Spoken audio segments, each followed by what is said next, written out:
ngolo jiwulira yavugira kazindalo kwenyini zemba sifudde abatakuyika wanga bana abana baita altar boy bana oba kasajja kampi wumpi ne mwana kambuze osolo bamaje nosomo ba father otegeza njasoka maji oba bikola konkale ngale umyeno uba akwa nangi oba bisoma konkale ntiri basoma obuseminari obasoma na maji Paza wakambu wadde mbambi. Chokade kunsolo ekitu ekiruma tolina kyo mugambe. Ibambi ate takwate omukono kutakazinga. Bana walona abantu abakulunga yakumanyira no nenga tolina kyo wamukolanga bo musango yagala omusasule. Naye ngole yo father ayitaga nagisasulira konze ngobuulira. Lwakuba woli musanga we wakubula. Naye kati omusayira Katonda muwangaza. Atukenga yetaaga okukwatirira. Amukwatirira musule ki. Omusanga ku ddaala naga mutabani nyamba. Bana omuntu gwakola atakatuka akatona akaluma baga ebito ebiruma biba binene. Ako kaluma. Lwa Katonda asanze Waterboy asomerera ddini kati bagikubanga oli myaka gikwana.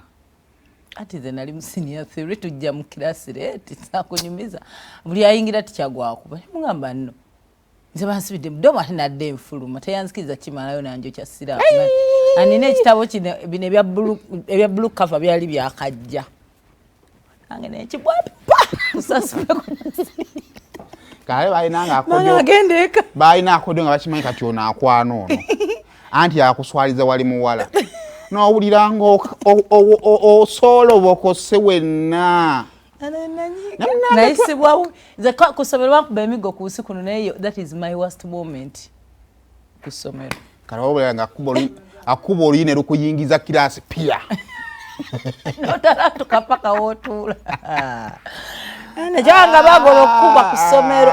Banaye twangala babuza kama kyalugonna ko lwalo Zuri Smart Services tugenda mu weekend fuba okulaba ngo yingira weekend bannange ngo oli muyonjo banga woli wayonjo tukoyo omuzego okuyinga ennyumba ngewunyanga kye sandi agadde eddiro lina kuunya bulungi ekisenge kirina kuunya bulungi gwe munange nozaala buli ajja wakanaga ennyumba yo yewunya amabeere Jova fe twateesa nti abakyala baddeko ewaabwe nga bazadde ne bamanya ne ennyumba yanakoere because buli wamu awunya susu w'omwana kati tabazuli basoke balongoose ennyumba ayino manyi kye bagamba abakyala bwana akula omwana ng'ennyumba tugirongoosa myaka 2 miramba nga tuli ku mabeere gwe n'omusulo biwunya ennyumba yonna weekend mulongoose mulete tabazuli bayita akuuma basoke bayite mugunu sofa set sezo tufuuyire bannange omulembe gw'ekiyenje omulembe gw'ebikugwaggwawo mulembe biguka kibera bitambulira mu nyumba munyeera emmese ennyumba za tayire emmese beesulawa Zuri Smart Services bakubireko ate bakuwe bisingawo abatabula bannange bakyatundira ddala ettaka enasana kusejje ku mastore webali gwayagala okugenda okulambula kati kuba kati ennamba yaabwe ey'essimu gikube kati osobola okubeera nga ate obookinga wakingamba nti bakubireko weekend tubeera n'abantu bangi nnyo abagenda okulambula kubanga ensi eno gyolaba ekwoyo obupangisa fe balandoodi batukoze ebintu ffe balandoodi ate wakira banerandoodi wakyajja okubanja ewaka nga siriwo n'abanja mukyala wange Amwena basura mu nyumba n'omwana asoba mubanja abali wone maid. Nze ngena kubisa etteka ku nyumba ya landlord. Nedda mukwanto ekisoboka. Tobanja nga siriiwo. Zimbe iyo. Kati awo kyekitwa. Mwina amakana. Wono jire eno gye tukubanja ngaddi. You have 4 homes. You know pangisa. Yecha ekibazimbi ekibakwanisa bakazi abakubiri mu bapangisirize nga nene tonna muzimbira. So ko zimbira ono. Byafaayo. Tugenda mu meeting z'ekikene bakugamba waye mutabani wa mutala. Ayo akwamu abasajja benaku zino muli bayaye eddiini y'obusiraamu egamba munno mwebuuzeeko kakati nze tamuzize nsobola okukuwa sooka onzimbire. Tubeebuuzaako nga tukozesa emboozi za mikwano gyaffe.